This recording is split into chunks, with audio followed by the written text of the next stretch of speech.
Boa tarde, queridos irmãos em Cristo Jesus, queridos amigos, parentes, colegas. Aqui estamos para mais uma edição do nosso Pão das Três. Nós vamos orar pedindo que Deus nos abençoe, que Deus nos dirija, que Deus nos dê um momento especial em torno da sua palavra, que Deus nos dê um momento especial de louvor, adoração ao nome santo de Jesus Cristo. Oremos ao Senhor. Agradecemos, ó Deus eterno, nosso amado Pai, a bênção de mais um dia e com ele as oportunidades de te servir, as oportunidades de crescer, através das coisas aparentemente boas, as coisas aparentemente ruins, os nossos olhos, os nossos sentidos se confundem. O Senhor é quem sabe o que é bom e o que é ruim. Louvamos-te, ó Deus, por todas as situações, pois sabemos que tu estás na direção de todas as situações. Louvamos-te por este momento, Pai, e rogamos que o teu Espírito venha falar ao nosso coração pela palavra nesta tarde. É o que nós te pedimos, em nome de Jesus, nosso amado Salvador. Amém. Muito bem, meus irmãos, que bom é terminar a oração e ver que já tem uma boa porção de gente aqui conosco. Sejam todos muito bem-vindos. Bem, como vocês sabem, nós estamos em nossa jornada em Atos dos Apóstolos. Estamos no capítulo 12. Hoje, de uma maneira muito especial, há lições muito boas, muito oportunas para a nossa vida pessoal, para a nossa igreja. Há lições também para aqueles que, conscientes ou não, às vezes acham-se lutando, perseguindo o Evangelho ou os evangélicos. Esse texto hoje trata dessas coisas todas. Por isso, demos à nossa reflexão o título Enquanto a Igreja Ora. Enquanto a Igreja ora, coisas extraordinárias podem acontecer. Nunca nos esqueçamos disto. Por esse mesmo motivo, escolhi o hino 151 do nosso cantor cristão. O hino 151 tem como título Comunhão. E essa palavra comunhão aqui está em torno da oração. É um hino que descreve a alegria, a preciosidade das horas que passamos na presença de Jesus em oração. Que alegria, né? Bem, 151 você deve conhecer, né? Porque em nossa igreja nós cantamos até bastante este hino. Então quero convidar você a cantar mais uma vez. Nós vamos cantar as duas primeiras estrofes, é um hino de 4. Nós vamos cantar as duas primeiras nesse momento. E mais tarde, lá para as tantas, a gente canta as estrofes finais.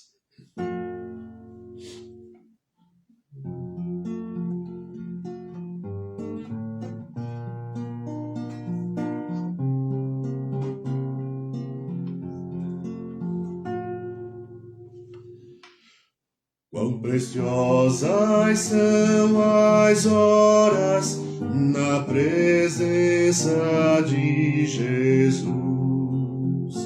Comunhão muito deliciosa de minha alma com a luz. Os cuidados deste mundo não me poderão irão mover, pois é Ele meu abrigo quando o tentador vier, quando o tentador vier. Ao sentir-me rodeado de cuidados terreais,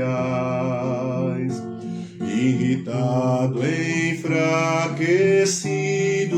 em hesitações fatais, a Jesus eu me dirijo nestes tempos de aflição. As palavras que Ele fala trazem-me consolação, trazem-me consolação.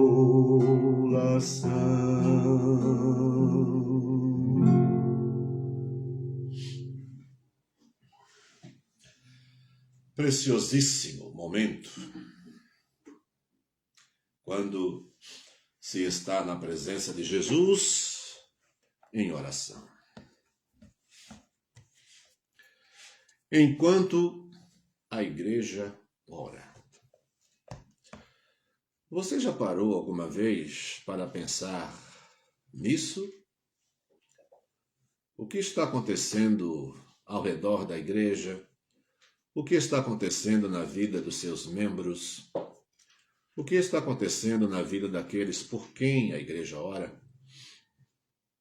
O que acontece na vida dos perseguidos enquanto a igreja ora?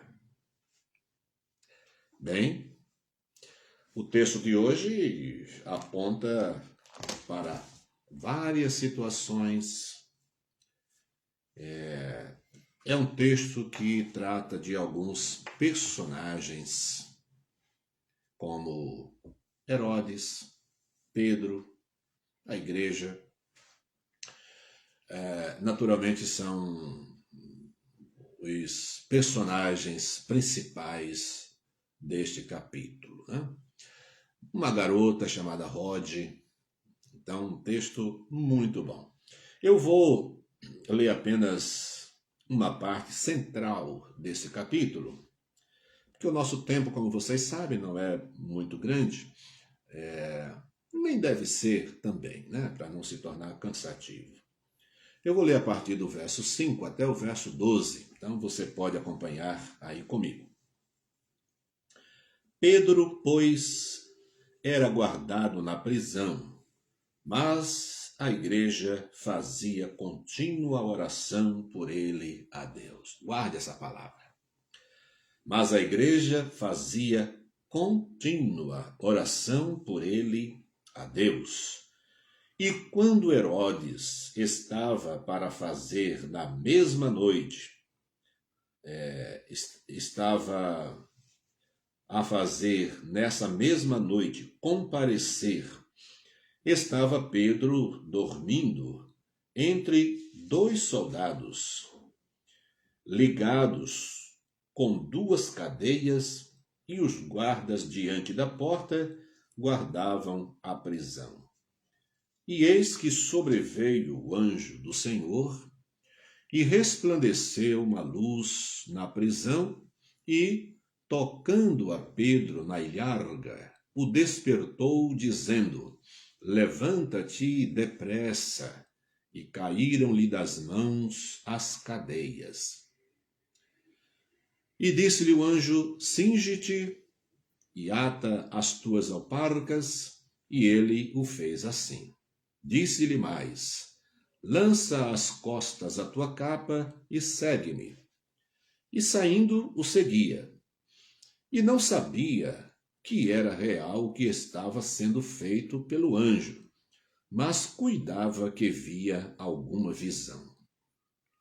E quando passaram a primeira e segunda guarda, chegaram à porta de ferro que dá para a cidade, a qual se lhes abriu por si mesma, e, tendo saído, percorreram uma rua, e logo o anjo se apartou dele. E Pedro, tornando a si, disse: Agora sei verdadeiramente que o Senhor enviou o seu anjo e me livrou da mão de Herodes e de tudo o que o povo dos judeus esperava.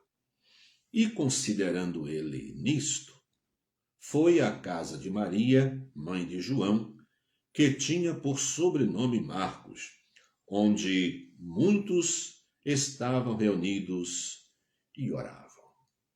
O texto é de uma leitura agradabilíssima.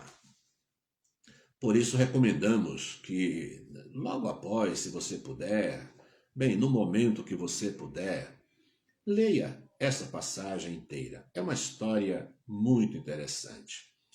Eu vou trazer alguns detalhes do capítulo. O capítulo 12 começa assim: E por aquele mesmo tempo, o rei Herodes estendeu as mãos sobre alguns da igreja para os maltratar e matou à espada Tiago, irmão de João.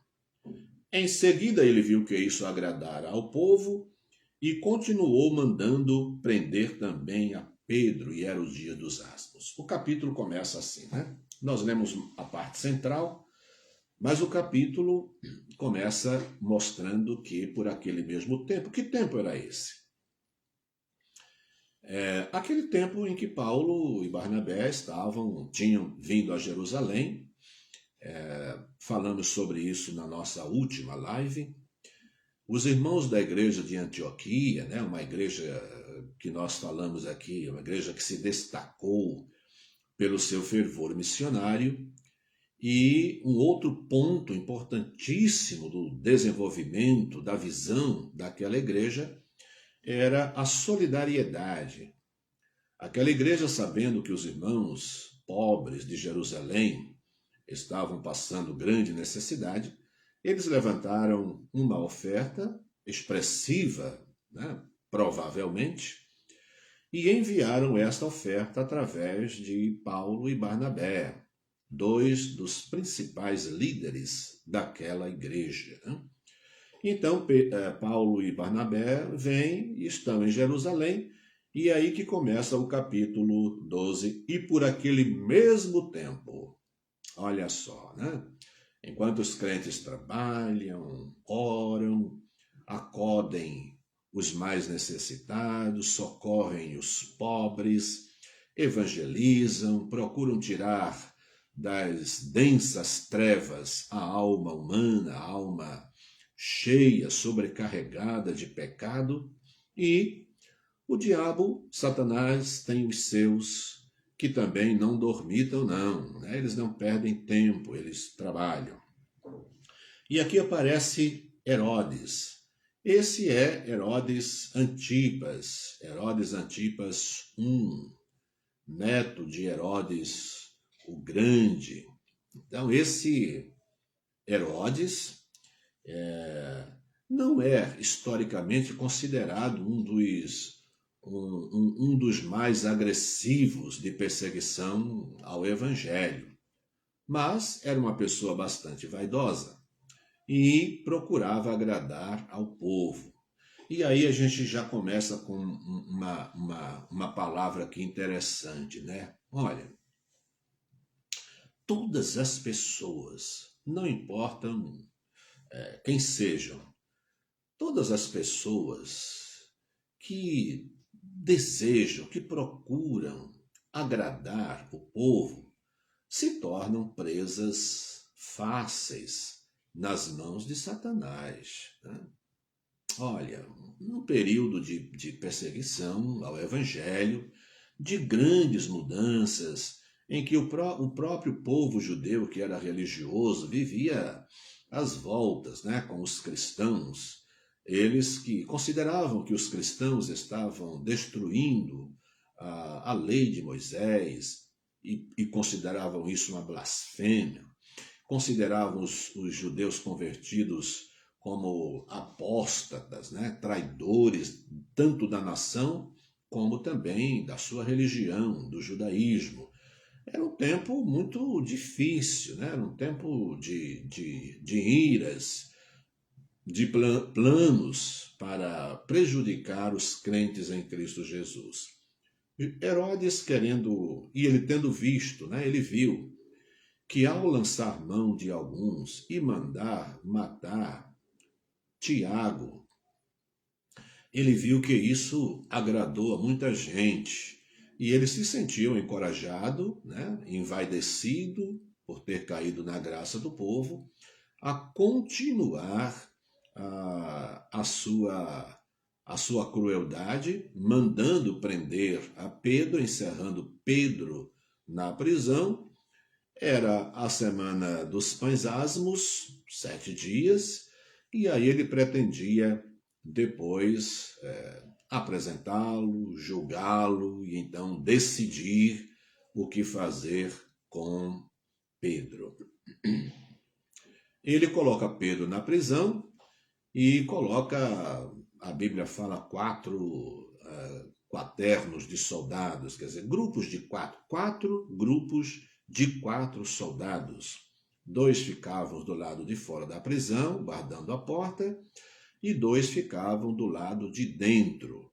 Então, não havia nenhuma possibilidade de fuga.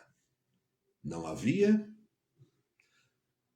Tudo aquilo que nos é impossível e que é impossível aos homens, se estiver no propósito de Deus alguma interferência, nada é difícil, nada é impossível para o Senhor. Mas ainda fiquemos um pouco pensando em Herodes por mais alguns instantes. Olha, como falamos, as pessoas que se envaidecem quando faz o mal e recebem aplauso, as pessoas que se envaidecem quando faz o mal e cai na graça do povo, e as pessoas que têm muito prazer em receber elogios, apoios, se de verdade ou de mentira não se sabe, como disse, essas pessoas são presas fáceis nas mãos de Satanás. E não é somente com o fato da vaidade, de gostar de reconhecimento. Satanás conhece os pontos fracos das pessoas. A quem vaidoso, Satanás coloca situações de envaidecimento, né, a favor do vaidoso. Quem gosta de dinheiro, as oportunidades de ganhar dinheiro, de trair. É o caso de Judas, por exemplo, né? Vai e volta, né, a menção de que ele cuidava do dinheiro, estava sempre olhando os gastos para ele, gastos excessivos, com cuidado com o Senhor, aparentando ter preocupação com os pobres e com os oprimidos. Então, na verdade, ele pensava muito era nele mesmo. Então, o que estamos querendo dizer é assim: qual é a minha fraqueza? Qual é a sua fraqueza? Satanás conhece as nossas fraquezas e ele sempre colocará situações de perigo, de tentação, considerando a nossa fraqueza, o nosso ponto fraco. É dinheiro? Vai ter oportunidade de roubar, de desviar dinheiro da empresa, tudo isso vai acontecer. A sua fraqueza a vida sexual. Então, se você é homem, vai aparecer mulher com problemas conjugais em casa e tendo em você a pessoa, o ouvinte certo, a pessoa compreensiva, né? Ou se você é o homem e está com problema conjugal, vai aparecer uma colega de trabalho, toda prestativa, toda ouvinte, toda bondosa, né, compreensiva, que é uma tentação. Então estamos mostrando que para cada fraqueza humana, Satanás tem uma quantia inumerável de tentações, de situações favoráveis ao pecado.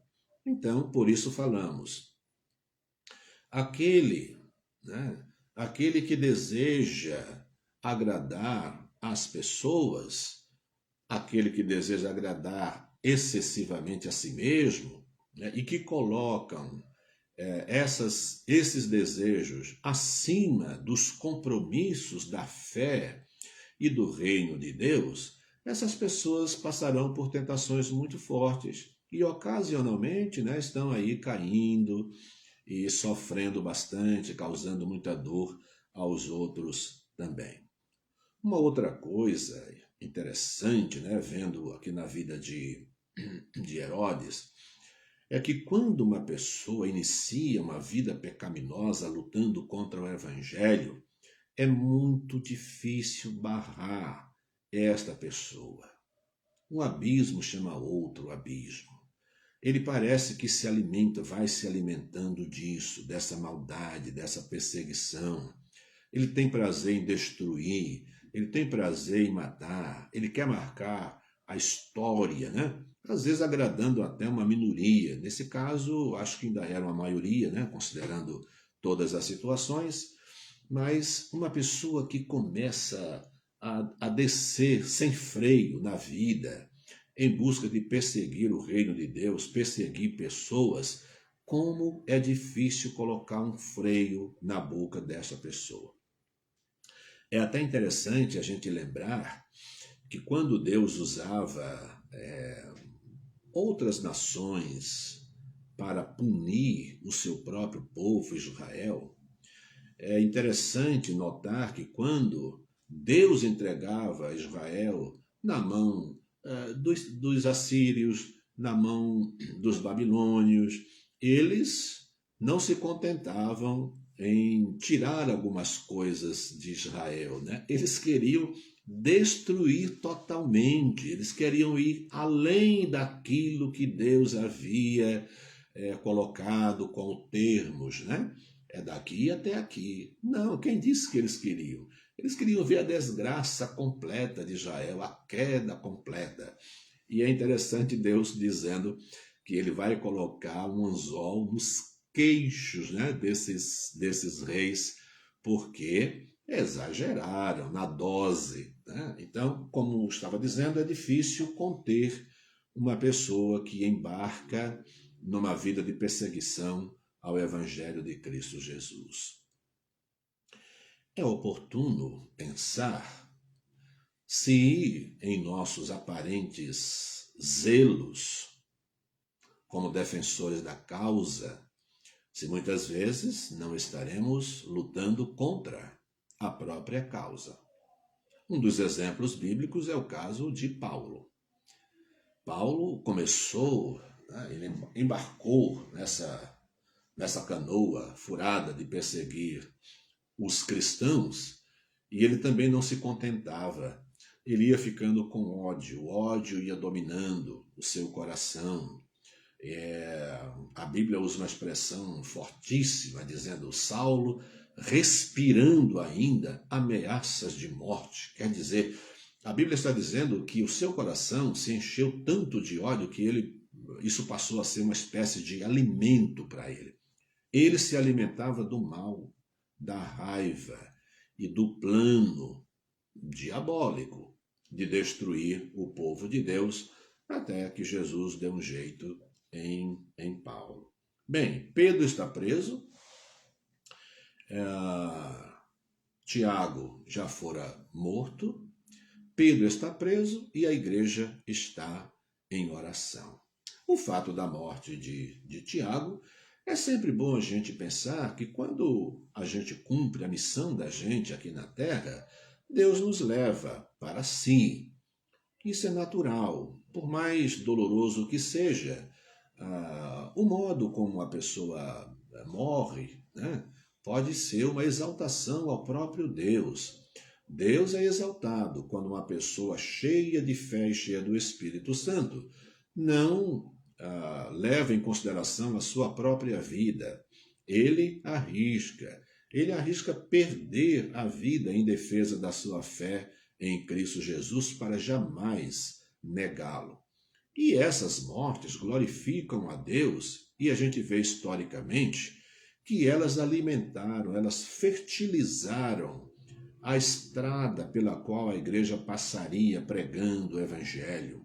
Por esta mesma razão, era grande o número de pessoas convertidas. A própria Bíblia testifica dizendo que a palavra de Deus crescia e se multiplicava na medida em que os ímpios perseguiam o evangelho, ocasionalmente prendendo ou matando, esperando silenciar a igreja. E o que a Bíblia diz é que a palavra de Deus se multiplicava, e aonde quer que ela chegava, muita gente se convertia e havia grande alegria naquela cidade.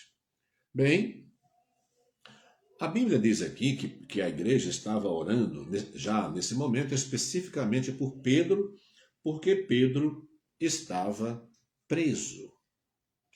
A situação de prisão de Pedro era uma situação humanamente impossível para que se alimentasse qualquer esperança. Mas aí a Bíblia diz que à noite resplandeceu uma forte luz na prisão. Pedro recebe a visita do anjo do Senhor, ele é apresentado aqui como anjo do Senhor.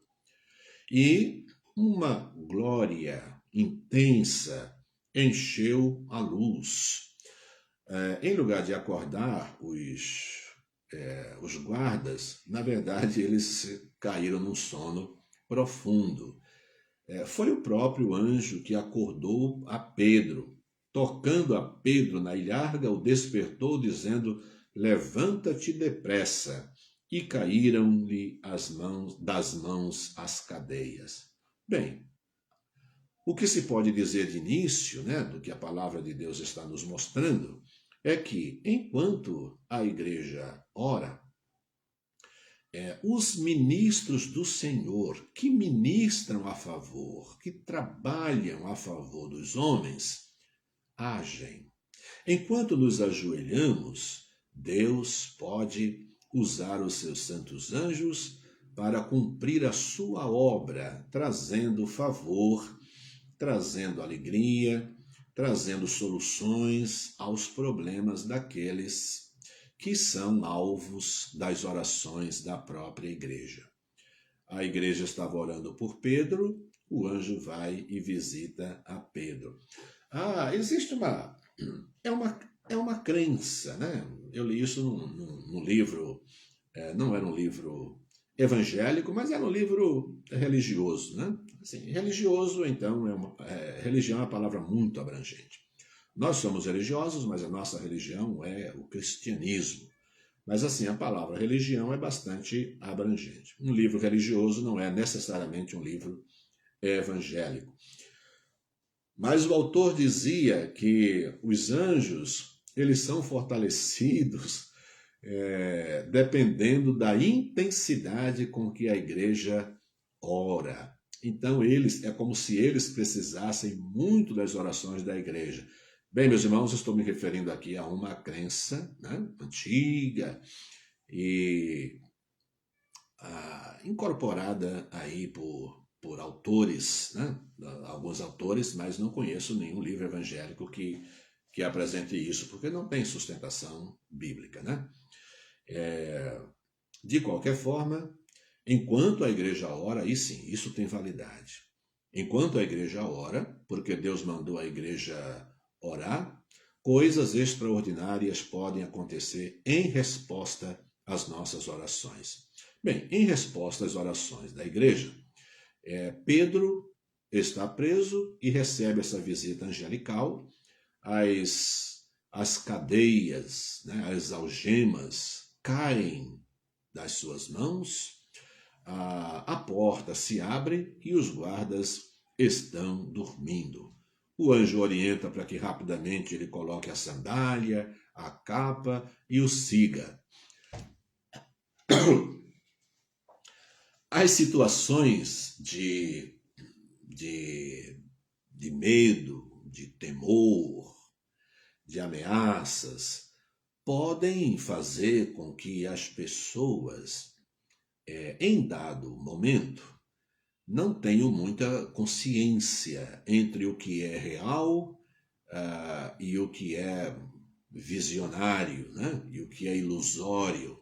Pedro esteve aí nesse ambiente de dúvida, imaginava estar tendo alguma visão. Parece-me que o que estava acontecendo era grande demais para Pedro entender como realidade. Ele imaginava estar tendo alguma visão. E ele só caiu em si depois de seguir o anjo, as portas se abriram e a última porta que já dava saída para a cidade se abriu também. Ele caminhou mais uma rua com o anjo e aí o anjo separou-se dele, ele não mais viu o anjo. Foi aí que ele caiu em si e diz verdadeiramente, Deus visitou a cadeia, etc., me trouxe livramento e me livrou de Herodes e de tudo mais que o povo desejava fazer contra mim.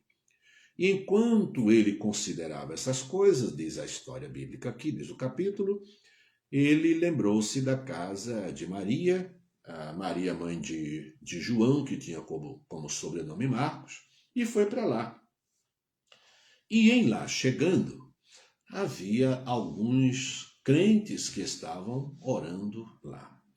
Então eu imaginei que no primeiro momento em que a igreja estava orando, eu realmente penso que em alguns lugares havia crentes orando por Pedro. Ele foi para uma casa e nesta casa havia um grupo. Mas eu realmente penso que havia outros grupos, porque a Bíblia diz a igreja estava orando por Pedro. Na casa de Maria era um lugar em que alguns estavam lá. E vejam o que aconteceu. Pedro chega, bate a porta, uma garota vai para saber quem é, e quando ela ouve a voz de Pedro, de tão contente que ela ficou, ela não abriu a porta, ela voltou correndo para dizer para o povo, para os irmãos, que Pedro estava à porta. Ora, conhecedores do sistema prisional, do rigor, dos guardas de Herodes, os próprios crentes acharam que a menina estava delirando. Pela insistência dela, eles consideraram, pode ser o anjo de Pedro, mas jamais o Pedro, imaginavam eles. Até que pela insistência de Pedro bater na porta, eles foram e Pedro ali estava. Queridos irmãos, que experiência, que resposta de oração. Como a igreja tem em suas mãos, como a igreja tem diante de si uma possibilidade tão grande, uma chave tão poderosa, capaz de abrir portões de ferro, capaz de mudar situações. A oração é capaz de fazer tudo isso. A oração sincera, a oração intensa, a oração de quem crer. É muito difícil a gente ler uma passagem dessa e a gente não ficar pensando como em uma palavra ontem que nós ouvimos na pregação do pastor Márcio. Ele perguntava durante a pregação qual foi a última vez que você, que eu, que qualquer um de nós, qual foi a última vez que você se colocou diante de Jesus em oração? Não estou me referindo a essa oração que a gente faz, sem menosprezá-la naturalmente, mas a oração cotidiana que a gente faz ao tomar o café da manhã, ao almoçar, ao jantar ou ao fazer um culto. Mas estou me referindo ao momento em que você se separa de tudo e de todos e você a sós se coloca diante de Deus para orar. Ou, quando a igreja se reúne para orar, você estará com ela. Quando a união feminina se reúne para orar, você está lá. Quando os homens se reúnem para orar, enfim, quando a igreja tem uma reunião de oração, Você faz questão de estar presente ao lado dos seus irmãos para ser uma voz a mais no altar do Senhor, clamando por bênçãos, ajudando todas as pessoas. Bem, são lições importantíssimas que nós tiramos daqui, dessa passagem, e então continuamos na nossa próxima live, aqui a nossa jornada em Atos. Ela não vem necessariamente versículo por versículo, nós estamos considerando os temas principais, as situações que trazem aplicabilidade, né, à nossa vida, o que pode ser transformado por nós em atividade como crentes, como igreja. A nossa oração hoje é pedindo que Deus abençoe a nossa vida, Deus nos faça crentes dedicados à oração diligente, a oração insistente e a oração contínua, né? O que Lucas registrou foi que a igreja estava em contínua oração por Pedro. Nós cantamos o hino, falamos de um momento alegre, quando nós nos prostramos diante de Deus em oração. Quão preciosas são as horas na presença de Jesus. Nós cantamos as 2 primeiras estrofes e vamos cantar mais 2 estrofes, a terceira e a quarta, do hino 151. E logo em seguida vamos ter o nosso momento de oração. Se confesso meus temores, toda minha imperfeição, Ele escuta com paciência essa triste confissão. Com ternura repreende, e por aí vai essa belíssima letra que nós vamos cantar as demais estrofes. Terceira e quarta. Se confesso meus temores, toda minha imperfeição, Ele escuta com paciência essa triste confissão. Com ternura repreende o pecado e todo mal. Ele é sempre o meu amigo, o melhor e mais leal, o melhor e mais leal.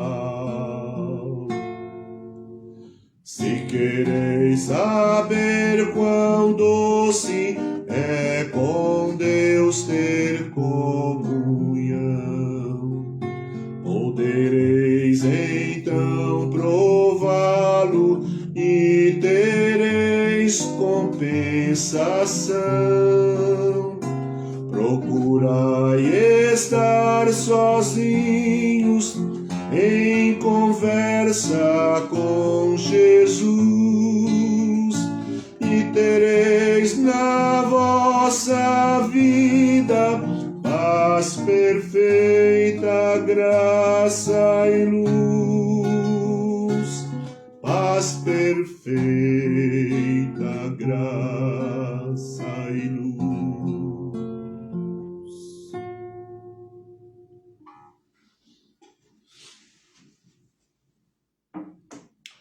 Vamos, queridos irmãos, ao nosso momento de oração. Vamos aqui a nossa lista. É esse pedido aqui, né? É. Nossa irmã Maria Orlinda comunica que sua prima Italina faleceu hoje. Agradece as orações e pede oração pela família enlutada. nossas orações pela família enlutada, pela família da irmã Maria Orlinda, né? Quantas perdas o povo de Deus tem sofrido nesses últimos tempos. Só Deus para nos dar o sustento e para nos trazer o consolo. Nossa irmã Sirlene Souza traz um pedido de oração. Seu sobrinho, Cleiton, perdeu o pai, claro, está emocionalmente abalado. Ele perdeu o pai, tio e primo em acidente de carro. Que tragédia, né? Vamos orar pelo Cleiton e pela família da nossa irmã Sirlene. Nossa irmã Paula Santos diz assim: o cunhado, José Cruz, fez a cirurgia ontem. Está tudo dentro do esperado, graças a Deus. Carla, a sobrinha, está encerrando a quarentena da Covid. Graças a Deus está bem. A nossa irmã Thalita Vitor agradece a Deus, pede oração evidentemente. A Helena, de 4 anos, teve melhoras e há previsão de alta da UTI até o final de semana. Hospitalizados por motivo da Covid, Júnior, esposo da Roseli, Edinaldo, amigo, vizinho da Hélia, Renilde, esposa do pastor Genésio, Aline Matos, amiga da Lilian Trindade, Nanau, o meu primo. Essas pessoas estão internadas e continuam precisando muito das nossas orações. Continua o tratamento em casa a Cecília, sobrinha da nossa irmã Marlene Montes de Oca, e Carla, a sobrinha da Paula. Temos orado por essas pessoas com outras enfermidades, várias enfermidades. Helena, 4 anos, né, da Thalita Vitor, já mencionamos. Luiz, sobrinho do pastor Márcio Silva. Heriberto, pai do Heriberto, sogro da Sivanei. Francisco, pai da nossa irmã Paula. Lídia, irmã da Liege. Valdir, pai da Priscila Andrighetti. Severina, mãe do pastor Márcio Silva. Marlene Odete, Helena e José Cruz, Tata, Wilson, Gabriel, Samuel, Irailda, Valdomira, Jane, Tereza Martinez, Hilda, cunhada da Avone, Ivani, amiga da Maria do Carmo, Arlindo, cunhado da Maria do Carmo, Idalina, sobrinha da Thalita Ferreira, Brás, minha ex-ovelha, Brás, ex-membro da nossa igreja aqui na vila, Ete, irmã da Rosa, Lilian, do Jardim Iporã, e também uma outra situação, aguardando cirurgia, continuam os irmãos Jusilene, filha da irmã Zuleide, Alessandra, prima da Tatiane, e Luiz Dantas, conhecido de muitos irmãos aqui da nossa igreja, os mais antigos, já foi membro da nossa igreja. Tratamento de câncer, temos o Ronaldo, sobrinho da Liege, Genivaldo, o pai da nossa irmã Alice, esposo da Fran, Paulo, irmão do Edson Pina, Jair, Jônia, Juliana Bandini, Thaís, Arlinécio, José, Elsomar, Vilma, são 2 Vilmas, conhecida da Nélia e conhecida da Carmelita, e a Estefânia. Bem, são esses tantos nomes pelos quais temos orado. Nossa campanha de missões estaduais, agora sim, já se encerrou. Nós agradecemos a todos que participaram e logo em um dos nossos cultos, estaremos trazendo informação sobre esta oferta. Oremos pela obra missionária, pelos pastores, pelas igrejas, por nosso país. Como veem, são muitos os desafios à nossa vida de oração. Vamos orar juntos mais uma vez. Deus querido, nosso amado Pai, colocamos esses nomes no teu altar de graça e de misericórdia, Senhor. Em nome de Jesus, desejosos que somos de que a tua graça os alcance, a tua misericórdia os cerque. Pai querido, pessoas que passaram recentemente por acidente, com perdas de familiares, família enlutada, famílias que sofrem com os parentes hospitalizados na UTI, correndo risco de vida. Nós pedimos as tuas misericórdias e a tua graça, Senhor, sobre os nossos queridos enfermos e sobre os familiares que também sofrem, sentindo-se impotentes, sentindo necessidade de fazer alguma coisa, mas pouco pode fazer. Nós nos alegramos, Senhor, porque podemos orar. E a oração ultrapassa todos os obstáculos e chega ao teu altar de graça. Querido Deus, obrigado pela bênção da oração. Abençoa os hospitalizados. Abençoa os que estão se recuperando em casa. Abençoa aqueles que estão com outras enfermidades, já há muito tempo citamos os seus nomes aqui. Que a tua graça, Pai, continue em seus corações, o teu poder continue preservando, dando força e resistência a essas pessoas. Obrigado, Pai, pelo teu consolo que chega a cada coração enlutado.